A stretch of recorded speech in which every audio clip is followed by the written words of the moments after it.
Hello, and welcome to another episode of Dragon Dreams. I'm Ivan, and today I'm going to be talking about an insight that I had into what I think a Ttrpg, tabletop role-playing game, is. So I'm talking about, obviously, like Dungeons & Dragons or other tabletop role-playing games. So I've been thinking about this. I've been thinking, like, really deeply, on a deep level, what is a TTRPG? And I think that one quality of a TTRPG is that it's actually a game-making game. And here's why. So, if you go back to the history of Dungeons & Dragons, the earliest version, 1974, in every version of D&D, they've always said, this is your game, you can change the rules if you want. You can throw rules out, you do whatever you want with it. And what I think that, really means is that the game master has tremendous power to make the game their own. The game master is responsible for rulings. The game master is empowered to write their own adventures, to change rules, throw rules out, make up new rules. So if you want to make up new classes or new species, you have elf or, whatever you want to say, okay, there's this type of, snake people or something, I don't know. You're empowered to do that. And so what that means is that a TTRPG has a system that is a set of rules that govern how the game is played.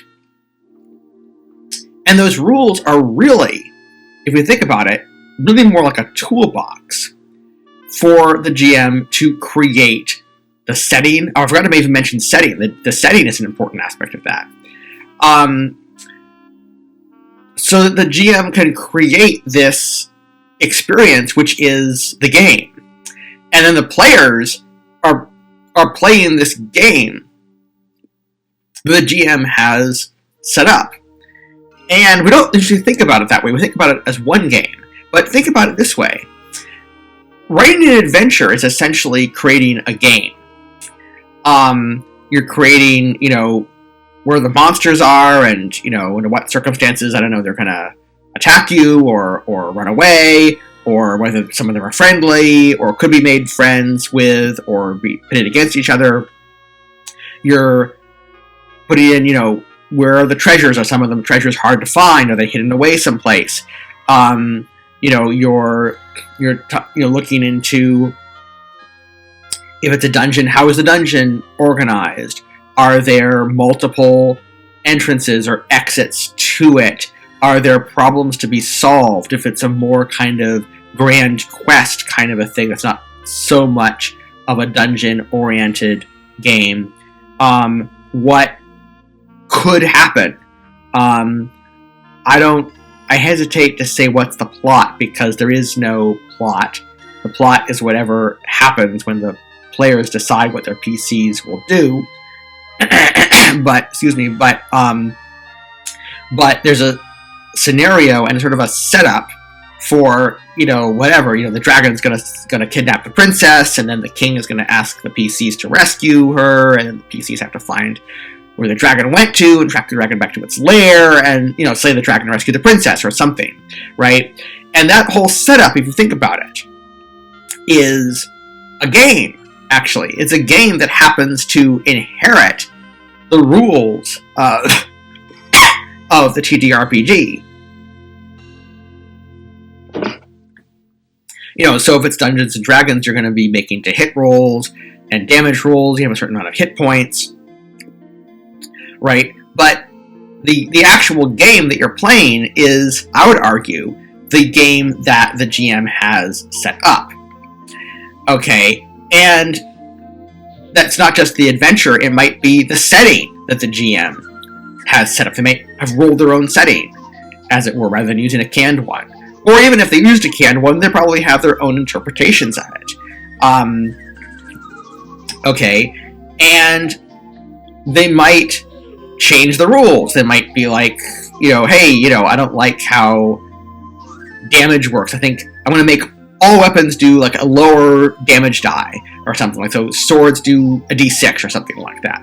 They're always tweaking things because they're empowered to. So what this means is that a TTRPG is actually a system, a toolkit for making a game according to within a certain bell curve, like a certain pretty strict bell curve of rules. Like there's certain expectations. Like if you're playing, if the game is called Dungeons and Dragons, you don't expect it to actually be another game like GURPS or Hero System or something, right? There's a certain bell curve to what that looks like that we kind of recognize. There's really, Dungeons and Dragons is actually just a pattern that we recognize. And, of course, it's also confusing because it's also the IP that WotC owns. But I would argue that any instance of the game that says the GM can change the rules, whatever it is that the GM is doing with that is still the game, right? They don't. WotC, what's WotC gonna do? Like, come send somebody out and take the game back from us because we're, they found out that we're playing it wrong? I mean, no. We bought the game. We can do what we want with it, right? And it ends as soon as we, give our money to whoever's, the game store or whatever. Their power over the game ends as soon as we buy it, right? And so if you think about it, that means that a TTRPG is almost more like a box of Legos than an actual game in the traditional sense. It's like you could get a toy, right? And let's say the toy is a spaceship. We could get Legos that will allow you to build a spaceship. But you could build a different spaceship. You don't have to build the spaceship that's on the box. When you get the, super duper Space Ranger spaceship from Lego, right? You're getting a toolkit that allows you to make what's on the box or a bunch of other stuff, so that TTRPG, but see what that does is you don't have to build it from scratch. Like you don't have to melt plastic and put it into molds and all that stuff. You just snap pieces together, right? And so I think that is the analogy to what a TTRPG actually is that they give you the building blocks to snap together. Okay, and you might build what's on the box, or you might go outside of it. And I think that one of the marks of a good GM, there's a lot of discussion about what makes a good GM. I think that one of the things, actually, that this illuminates is that the best GMs are actually the ones who are tweaking stuff. Not necessarily because you might like the rules as written. I think you have to have good reasons to change the rules. And there's actually a game that we GMs are playing. There's a question of why do we play? Like, if it was just to make other people have fun, we probably wouldn't do that for very long because that's like a service. Like, it's like, pay me. If I want to be entertaining people, how come we don't get paid? But most GMs do not get paid. We love it. We love what we do. Is it art? Are we just creating art? Maybe. That's an interesting thought for another video.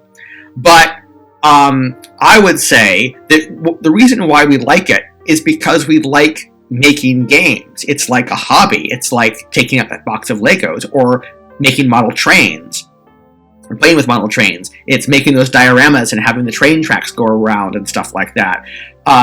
We enjoy the experience of making a game. Now, how are we scored? That is an interesting question. We kind of know how players are scored, sort of. Not really, because one thing that's really fascinating about TTRPGs is that there is no actual real scoring system. Like if you're the player and you slay the dragon, you might say, I feel like I won that adventure because I slayed the dragon. But you might be like, I don't know, maybe you want to steal the dragon's treasure and you don't care about the princess or whether the dragon is alive, So you might have a different goal. It's actually one really weird peculiarity of role-playing games is that players have agency to actually determine the winning conditions of the game that they're playing. If they think they won, they won, which is very weird.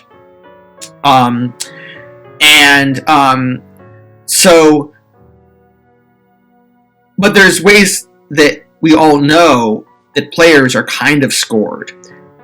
If the game uses experience points, the experience points you get kind of score you. The levels that you advance to, even if you're using milestone, the level advancement is a kind of scoring. If you play a game that uses character points, and you get more character points as you play, then gaining character points is a scoring system. So there is a way that you can keep score. But how are GMs scored? We don't really think about that. But if you think about it, to some extent, it's actually the players who score the GM, right? Well, the GM is determining things like how many experience points you get. The players are making decisions. Do they want to come back? Do they like your game? Is your game good enough? Like you're the only GM around, or one of the only ones, and that's what they have to put up with to play? Are they actively seeking you out? Like, how enthusiastic are they about playing your game, right? So you can't just make anything. It's not just like making model trains or making Legos where the end result is this creative thing that you can just admire. Show your friends and go, hey, look at the really cool adventure I made. It's like, that's only the beginning. Then you put the players through the adventure that you made, or through the campaign, or the setting, or whatever it is that you've made. And the real question is, to what extent are they having fun, right? And so it's on you to make something fun, And I think that's a really kind of deep philosophical way of thinking about TTRPGs in a non-traditional way. And this has some interesting ramifications. One ramification of this is that as I look at different TTRPGs, I start to realize that many of them are actually not very good on this score, principally because very few TTRPG game designers are thinking about it this way. So I don't blame them, I just think they haven't thought deeply enough about it. And I'm going to stick my neck out here and say an opinion that some people might strongly disagree with. I think a lot of us feel that Wizards of the Coast had really backpedaled from TSR, the TSR days, on the extent to which they let you know that you can make the game your own. They don't have a feeling that you can make the game your own. In fact, this is so not how they talk about their own game that I actually thought that they had revoked that. That one reason why I wasn't playing WotC D&D is because I literally thought that WotC had revoked that privilege from GMs, and I was like, what? This is like one of the main reasons why I wanted to play D&D in the first place is because TSR said you can make the game your own, and then WotC's saying no, you can't. I actually lost a Facebook exchange with somebody, like a debate with somebody, because I said they revoked that, and they said, well, no, actually, if you look at page such and such of like the DMG or Player's Handbook or something, like they cited where they say that you can, but I fell back to there's definitely a feeling many of us have that WotC very much de-emphasized this quality of Dungeons and Dragons. And the guy I was debating agreed with me and said, yeah, I get what you're saying. Okay, it's not technically true that they revoked it, but it has that feel. There's a very kind of top-down, iron-fisted feel to the way WotC does D&D. That's sort of like, this is Dungeons and Dragons, deal. Rather than TSR, which was always like, hey, there's this cool thing you can do what you want with, you're free, But I do think that one reason why many of us dislike WotC D&D is because it is a much more rigid feeling game. And if a TTRPG is in fact a game-making game, they've become much more limited in it. It's almost like if Legos didn't tell you could make other things. I mean, obviously you can, but it's almost like if they just said, this is a box to make this thing on this picture on the box, and it's for no other purpose. Like if you use the pieces to make anything else, you're just weird. You're just not using the box as the way it was intended. As opposed to, you could make this, here's the instructions, once you've made that, go wild. There are some games that I think sort of did an okay job of making a game-making game. I actually like 2nd edition for that very reason. 2nd edition had a class maker in the DMG. It wasn't very good, but it was there.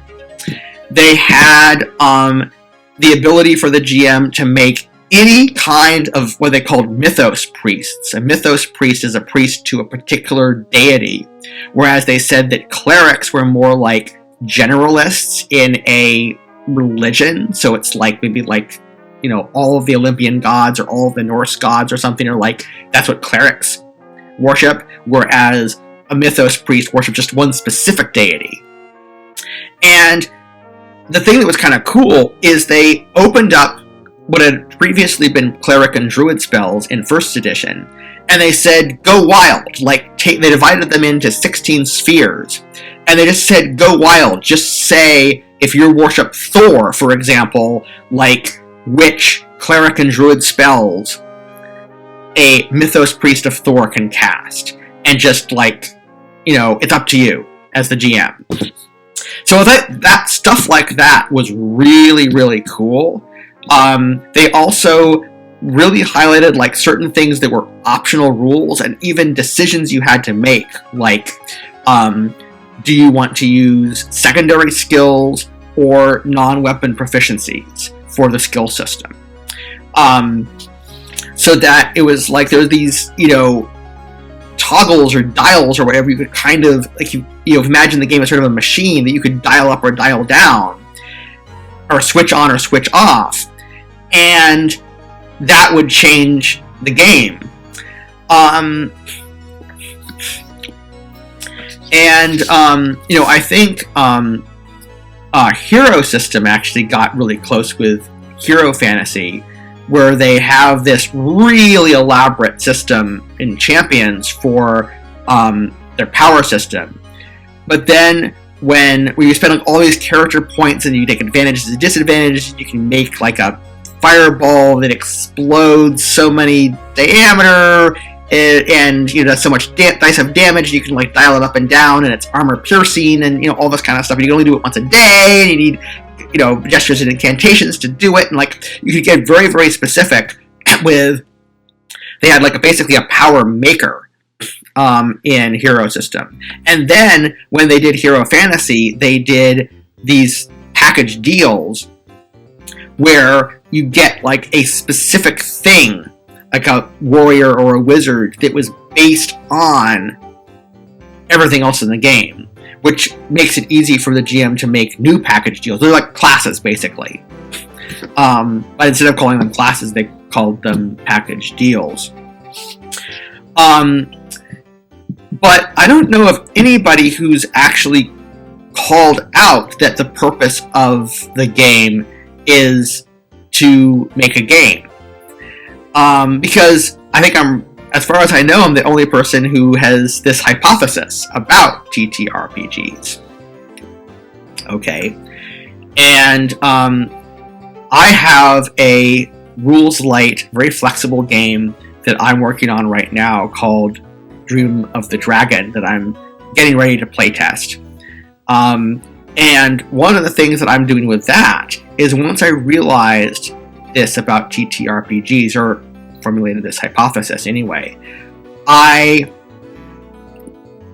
or developed this theory, to pick your terms, I changed this rules-light system I was making to be a TTRPG maker. And we'll see how well it does. We'll see if people think it's successful in playtesting. But I'm really excited about this because I think it may be, I'm hoping that it's one example in a new era of role-playing games where the game designers understand that this is what's going on and gear the rules around supporting GMs in doing what they want rather than making a rigid game and then forcing them to either use the rules as written or kind of break things, which is honestly what a lot of TTRPGs are kind of like. Because, I mean, the thing is that most GMs are not professional game designers, so just as most of us would not know how to make a spaceship out of melted plastic and molds, but we would know how to make a spaceship out of Lego pieces, most of us don't know how to make a good role-playing game, a good, adventure, a good experience for a table without any rules. Right, but with rules, we can snap the pieces together. So I think that a good TTRPG, one quality of a good TTRPG, is that it has this. And this obviously isn't the only thing that a TTRPG is. I think there's more that I want to develop with my theory, because this there's so many aspects. I mean, like, you can't just make Monopoly or chess. You're making a certain kind of game. You're making what I think is really a game for make-believe for adults and big kids. Maybe that's the best way to put it, is that a TTRPG is a set of rules for make-believe for big kids. In other words, for older kids, teenagers, and adults. Because when we're little kids, we have this uncanny ability to just do make-believe without any rules. I mean, we might argue and squabble over things like, how come you can have a force field and I have to have a laser gun and I only got a force field? Or whatever. But, we kind of navigate that through just this negotiation that we do. We don't actually just turn the dice or something. But, as we get older, we seem to sort of lose that innate ability. And we turn to dice and paper and pencil and so forth to kind of try to reclaim that. So, anyway, I hope you've enjoyed this video. I would like to know what people think. My rule always is, please be polite, but being polite does not mean being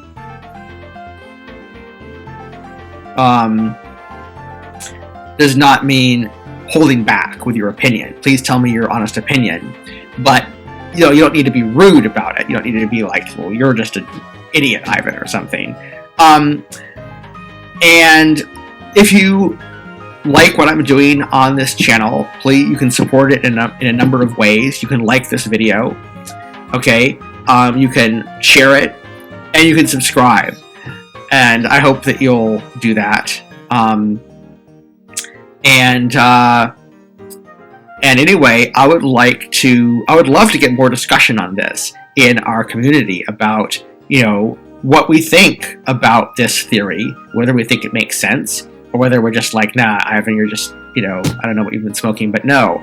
Or whatever, or maybe kind of makes sense. I mean, I think that theories are not things to be fought in a gladiatorial arena. There are things to be vetted and discussed and kind of debugged, as it were. So tell me what you think. And happy gaming.